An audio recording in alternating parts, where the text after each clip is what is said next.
Oh,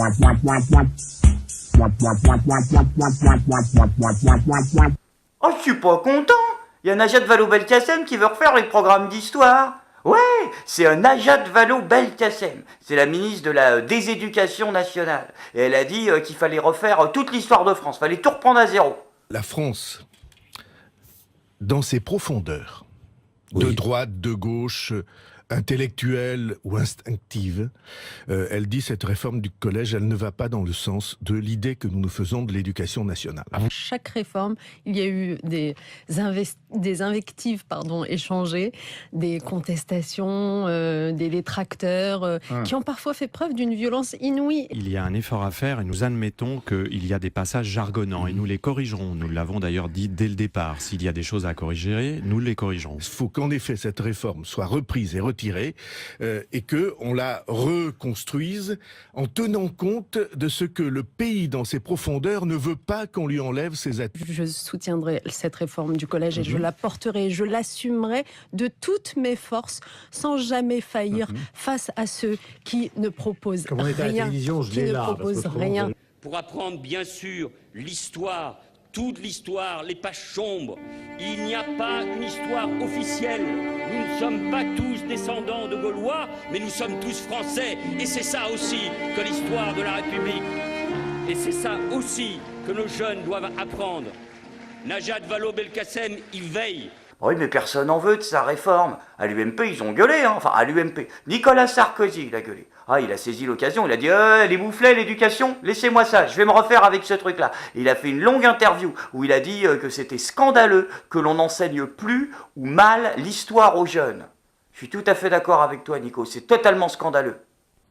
L'épreuve d'histoire géo du baccalauréat représente des heures de révision. Le programme de terminale est dense. La Seconde Guerre mondiale, la décolonisation, la chute du mur de Berlin. Bref, l'histoire du XXe siècle. La réforme du lycée prévoit que les élèves de terminale scientifique ne suivent plus ces cours. La question est brûlante. Impossible de filmer dans une classe de terminale ces jours-ci. Richard Descoings, directeur de Sciences Po, est celui qui a inspiré la réforme. Pour lui, chaque filière, et en particulier la filière scientifique, doivent être plus spécialisées. Non mais il date de quand ton extrait encore, là, à la post-prod? Mais non, il y a Descoings dans la vidéo, il a cané il y a 2 ans, Descoings, donc me prends pas pour un jambon. Il date de quand cet extrait? 2009? Mais non, mais c'est quand Sarko était président, donc c'est pas...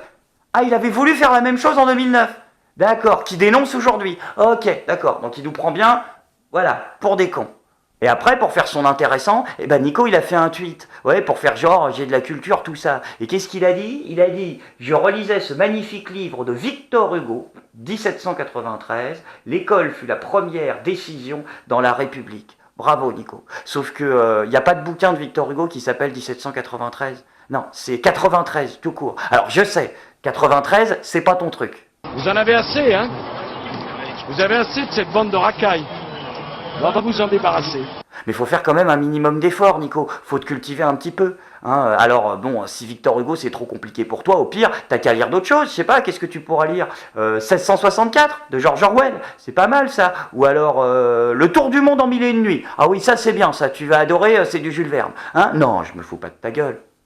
D'ailleurs, pour en revenir à cette réforme des collèges, je vous rassure, il n'y a pas que l'histoire qui est touchée. Non, d'ailleurs, l'histoire s'en sort plutôt bien, ils font que la modifier. Non, par contre, ils vont supprimer des trucs. Ouais, comme le grec et le latin. C'est fini maintenant. Misercatule decina sineptire, nous avons un verbe. Le latin, une option suivie aujourd'hui par 17% des collégiens. Trop élitiste pour le ministère de l'Éducation, la réforme prévoit donc sa suppression. Ça me manque pas du tout, j'en veux pas. Ah mais j'avais pas capté! Ah, c'est les élèves qui décident ce qu'ils apprennent. Ah, autant pour moi. Moi, je croyais que c'était les profs qui devaient choisir. Enfin, je dois être un vieux con, un vieux réac, hein, je sais pas. Mais à ce moment-là, si le but c'est de choisir que les trucs que les élèves aiment bien, supprimer les notes. Ils aiment pas les élèves les notes, comme ça tout le monde sera content. Hein? Ils sont déjà en train de le faire. Dernier jour de cours pour ces élèves de 5e. L'heure de dresser un bilan d'une année sans notes et sans regret. Le problème des notes, c'est que si on a une note, après on se dit que c'est bon, on peut plus progresser, on a la note, on restera à ce niveau. Non, en fait, le principe, c'est que c'est pas une note plafond, c'est pas une note, y a pas une note à vie, en fait, gamin. C'est-à-dire que si tu travailles, si tu bosses, t'auras au-dessus de cette note. C'est pas une... Ah, je crois qu'il m'a perdu, le gosse, là. Alors du coup, les profs, ils étaient pas contents, eux non plus. Et ils ont créé un mouvement pour défendre le grec et le latin. Oui, ça s'appelle « Je suis latiniste ». Oui, parce que maintenant tu mets je suis devant tout et ça fait le buzz. Donc ils se sont dit on va pas se gêner. D'ailleurs j'aurais pas me gêner non plus. Moi je crois que je vais appeler ça je suis pas content. Comme ça marchera mieux. Hein, je vais virer l'apostrophe. Et le mouvement je suis latiniste est officiellement soutenu par monsieur Frédéric Lefebvre de l'UMP. Ah bah oui Frédéric, oui, à un moment ils ont dit à Nico non, t'arrêtes tes conneries, la culture, tu t'en occupes plus. C'est Frédéric Lefebvre qui va s'en occuper. Ah, Frédéric Lefebvre c'est le monsieur culture de l'UMP. C'est niveau culture Lefebvre, c'est quand même un niveau au-dessus. Parmi tous les livres que vous avez lus dans votre vie, lequel vous a le plus marqué jusqu'à présent? Le plus marqué, sans doute Zadig et Voltaire. Parce que c'est une leçon de vie et je m'y replonge d'ailleurs assez souvent. Ça va être long, ça va être super long. Non mais je vais pas commenter parce que je vais me mettre à trouver Sarkozy intelligent, ça va me gaver. Surtout que Nico, il a des circonstances atténuantes. Oh bah oui, sa bibliothèque perso, il a cramé, alors il a plus les bases. Oui, parce qu'ils ont des problèmes d'incendie en ce moment à l'UMP. Ils se font cramer des locaux par des incendiaires. Alors du coup, Nico, sa bibliothèque, elle a cramé. Ses 2 livres ont été détruits. Il était hors de lui, surtout qu'il n'avait pas fini de colorier le 2e. Alors du coup, ce qu'ils ont fait, c'est qu'ils ont lancé un grand appel à témoins pour trouver les incendiaires des locaux de l'UMP. Donc si vous voulez aider, faites-le, parce qu'ils ont besoin d'aide, particulièrement Nicolas Sarkozy. Ah oui, il est dans la merde, Nicolas Sarkozy, en ce moment. Ah bah oui, parce que le juge, là, ça y est, il a validé les écoutes. C'est officiel, ça fait une semaine, ça y est, c'est fini. Ça veut dire que toutes les saloperies qu'il disait à sa bonne femme, les histoires de cul, les crasses sur les voisins, tout ça, ça va pouvoir être utilisé dans les procès, contre lui. Un coup dur pour Nicolas Sarkozy. La cour d'appel de Paris valide les écoutes téléphoniques de l'ancien président qui reste mis en examen pour corruption et trafic d'influence. Avec son avocat Thierry Herzog, le chef de l'opposition est soupçonné d'avoir envisagé de corrompre un haut magistrat pour obtenir des informations couvertes par le secret professionnel dans l'affaire Bettencourt. Leur défense conteste toujours la validité de ces écoutes. Oh là là là là, mon pauvre Nico, t'es dans une merde, c'est pas possible. C'est que s'ils te condamnent, tu vas être ruiné, Nico. Non mais pas que politiquement, financièrement, ils vont tout te prendre, Nico. En plus, si t'as plus une thune, tu peux pas te retourner, t'es même pas propriétaire. Tu n'as pas la chance de certains privilégiés d'ailleurs, comme tu le rappelais très justement à nos amis agriculteurs. Des heures, il y en a. Agriculture, on n'est pas aux 35 heures. Moi non plus. Nous non plus. Voilà, nous on n'a rien. On vivote. Franchement, et moi je suis pas propriétaire de 40 hectares. Ok. Ouais, mais vous avez autre chose en banque peut-être. Chacun son truc. J'ai le même tempérament. C'est bizarre la conception de la pauvreté à l'UMP. S'il vous plaît, j'ai à manger, j'ai faim, une petite pièce s'il vous plaît pour manger. Excusez-moi, mais moi je n'ai pas le privilège de dormir à la Belle Étoile tous les soirs. Ok? Ok? Ok. Connasse.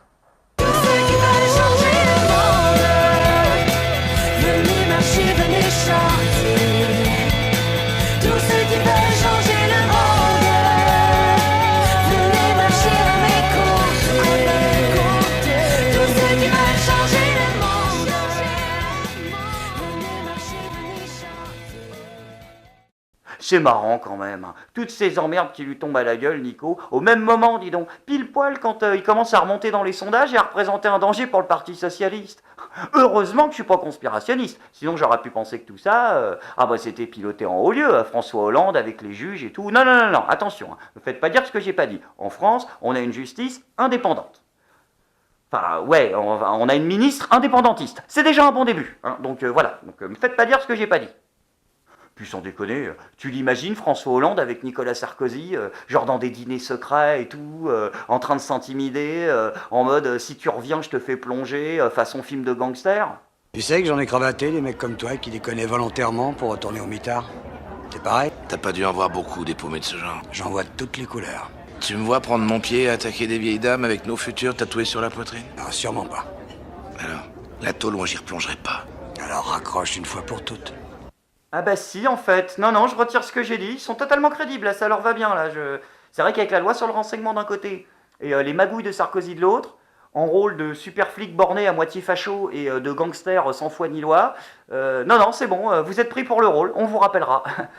Ouais, malheureusement. Je suis pas content.